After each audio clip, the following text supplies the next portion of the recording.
Forgive the background. I'm in a hotel in New York City Background's fire. I don't know what you're with talking about, 18 man. minutes left before they close this lounge. The Big security guard facts. told me at 1 o'clock, I'm getting you. You're out of here. Damn. Listen, hold on. Before we even review this game, I have been getting killed for what I've been saying about defense in the NBA. And I don't think, well, there are probably plenty of examples during the whole season where I feel that you can point to and say, listen, this is an example of teams playing defense. I know the game was 123 to 116. Yes. They were playing defense They were today. playing defense. That's I will die on the hill that this era of basketball plays more defense than any era of NBA basketball. That is a hill I will die on. You have to Man, don't- guard from half court in. You have to know how to switch on pick and rolls. You have to have the personnel switch. You have to know how to drop. You have to know how to hedge and recover. You have to know how to rotate quickly to the 3-point line. You were guarding from 40 feet in. This is unlike any era of basketball. Anybody who tells me that this era does not play defense does not watch NBA basketball. I'm sorry, they just don't.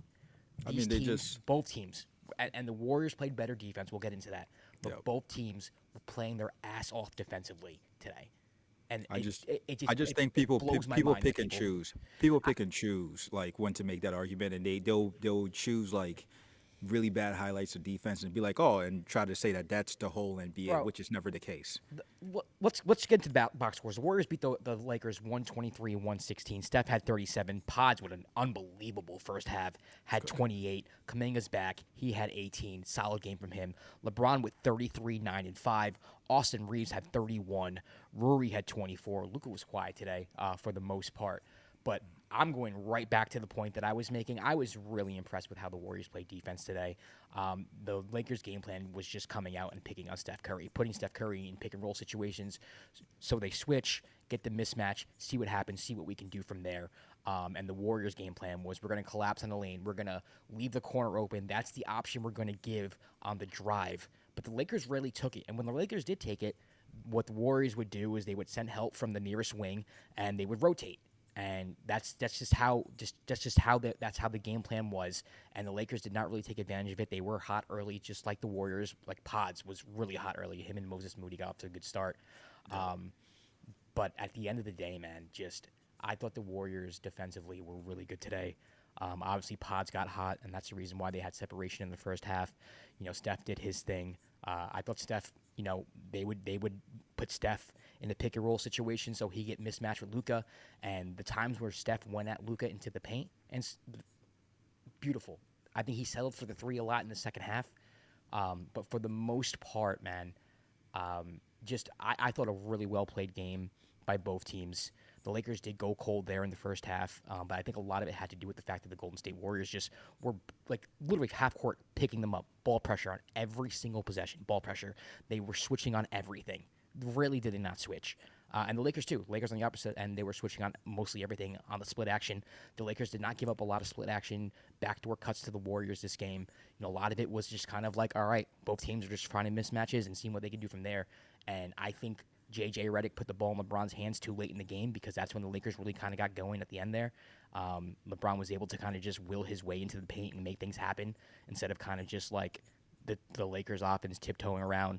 Luka didn't do well today. I thought he had a really rough game, and the Warriors pulled out the victory. They were giving up a lot of offensive boards, but in the second half, they were the ones who got the second chance points. I just thought a really gutty victory from the Warriors today. Very impressed with them today. Yeah. In the game that featured Curry, Luka, and LeBron, we were both on the same page. It was the defense stood out, and that's on both teams. Like the Lakers have been heralded as like a really good defensive team, even after adding Luka, and Golden State also has been defensively. They've been locked in after with Jimmy Butler and Draymond Green campaigning for a Defensive Player of the Year award. But I had to throw that in there. But to your point, the Lakers wanted to mismatch hunt, and because Golden State was on defense, they were switching everything.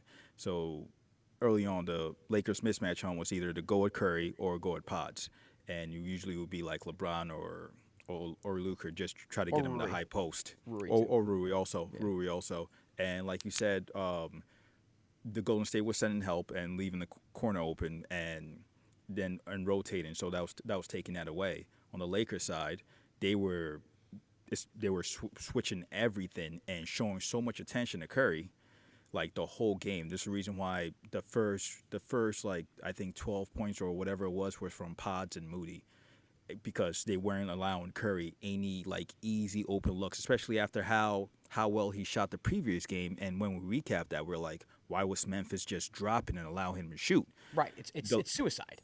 It's insane. And You have to trap him or switch. You can't drop. You can't drop. And the Lakers did a good job with it. If you look back at how the points that Curry was able to get throughout the course of the game, a lot of it was tough layups where he had to drive to get contact layups.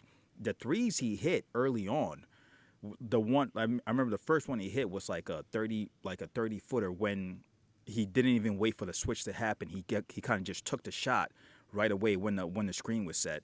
And the other one could have been a foul, like on a closeout. They were making sure he wasn't getting any easy looks whatsoever. Later on in the game, like I think the fourth quarter, he got a couple of easy looks where there was undisciplined play. But defensively, both teams played the game they wanted to play defensively. Yeah. It's just the Golden State defense stood out more throughout the course of the game. They got more stops. Luka played terrible.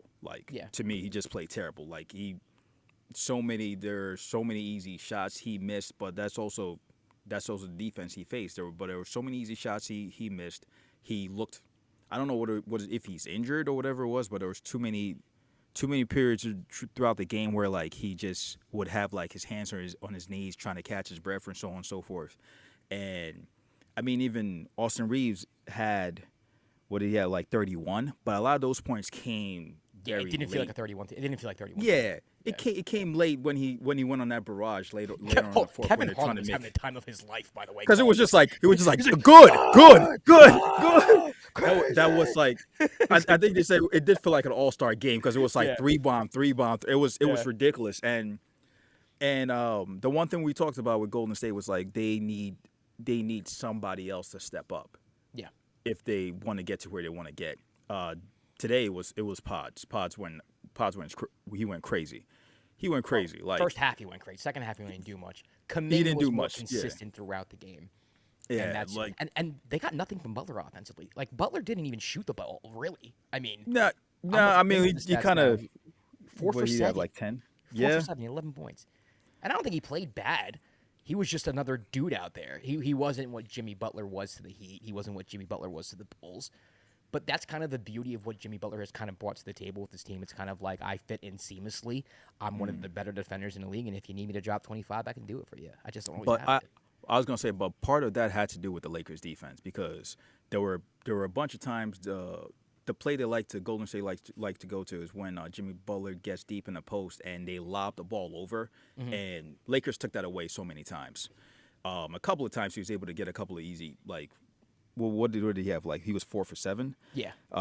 He was able to get a couple of like easy shots, like easy close mid-range shots. But I don't know how many turnovers Golden State had, but I know a bunch of them came from them trying to lob the ball into 13. Jimmy down there. Yeah, a lot of them came from them trying to lob the ball into Jimmy, and Lakers took that away. That's been a big staple Golden State has gone to since they've gotten Jimmy. That he gets a lot of easy points that way. He gets to the foul line that way, and they took that away. So I think that more had to do with the Lakers' defense than Jimmy, but them getting that many points from Pods and even 13 points from Moody. Moody was great today, and even Kuminga even had a stretch when he came in where he was getting some buckets. They need that. I'm not saying they need 28 points from Pods because that was crazy, but they need consistent play from some of these young players and some of these other players, not just, especially when Steph is seeing this kind of attention and Jimmy's kind of just his water has been turned down. And I mean, Draymond had a good game, even hit the. No, he was solid, and Draymond too, just playing the paint, playing kind of center field, helping off Jackson Hayes, and for the life of me, I can't understand. The Lakers fed Jackson Hayes 4 times, it was 8 feet from. That's, come on. Stop. But I mean, okay, I get it, but but like, again, no. I mean, I think again that's because that's what ended up being opened. Like yeah, that was the Golden State defense. It like yeah, they took away the easy, usually the easy lanes, and it was like all they were like dump down to Jackson, and you're not getting anything from that. You yeah. weren't just not getting anything from that. It was like you said, you look at the score of like 123, 116, but it was just great defense played by both sides. It was a I great thought so. defensive game. And also Golden State didn't allow anything in transition, like nothing Yeah, in transition. yeah. I And don't. Yeah, I think maybe a couple. I don't have I the fast vaguely break points in remember. front of me, and I could be wrong. One Laker fan might be like, "Now we had it," whatever. But from what I was watching, the Lakers got nothing in transition for the most part. Yeah, Um, yeah. just It didn't feel like they got any like easy runouts, easy buckets for like dunks and yeah. It didn't feel that a way during the series course of the between game. these two teams would be fascinating because you're not going to get the same Luka you got today. Obviously, he's going to play better. I think at the end they found something with the ball in LeBron James's hands, and they've been deferring to Luka with the ball in his hands. That's been what JJ Redick has done since Luka's come over. Austin Reeves has had the ball in his hands as well. LeBron kind of just only takes over during like emergency situations, or it's like Luka's cold, or we can't figure this shit out. And LeBron with the ball in his hands was fantastic today. I wonder how this game would have been if they started that way. I don't know. We'll see. But overall, just for me, I had questions about both these teams. I came away impressed with both these teams for the most part. Obviously, more impressed with the Warriors because they got the W. But just from what I saw defensively from them, when the Warriors were in their dynasty, a lot of talk is about Klay Thompson, Steph Curry, Kevin Durant, and them offensively. But what made them so special was defensively they were insane. The defense, yeah. And obviously these teams are not to that level. But to see Golden State put on a defensive performance like that, in my mind, and granted, I know, like, the Lakers shot 45.3%. They shot 38% from three. Like, those are good numbers. They're not great numbers. They're good numbers. But just the discipline and the rotation, Yes. like they made it as difficult as possible. And that's all you can do, with the defense. Yeah, and disciplined defense and Yeah. like in key moments always make the difference. Yeah, And if you so, like know what you're supposed to do. And then the Lakers Yeah. kind of got hot at the end. Like, I think that's a little bit of inflated with the percentages. But I overall a great game to watch. I gotta get out of here, but the security comes over here and kicks my ass. He told me he's coming up at 1 to kick me out. It's 12:55. Damn. So Yeah. listen, great game. 123, 116. Kwab and I are gonna be doing power rankings. We'll talk about it when we hop off air here, but probably tomorrow or Saturday. So look out for that. Until then, I'm Josh Rodriguez at Josh_Rodriguez_. He's Kwab at Kwab AKS. You can follow us everywhere at the Dime NBA. We'll see you next time for the episode of the Dime. Peace.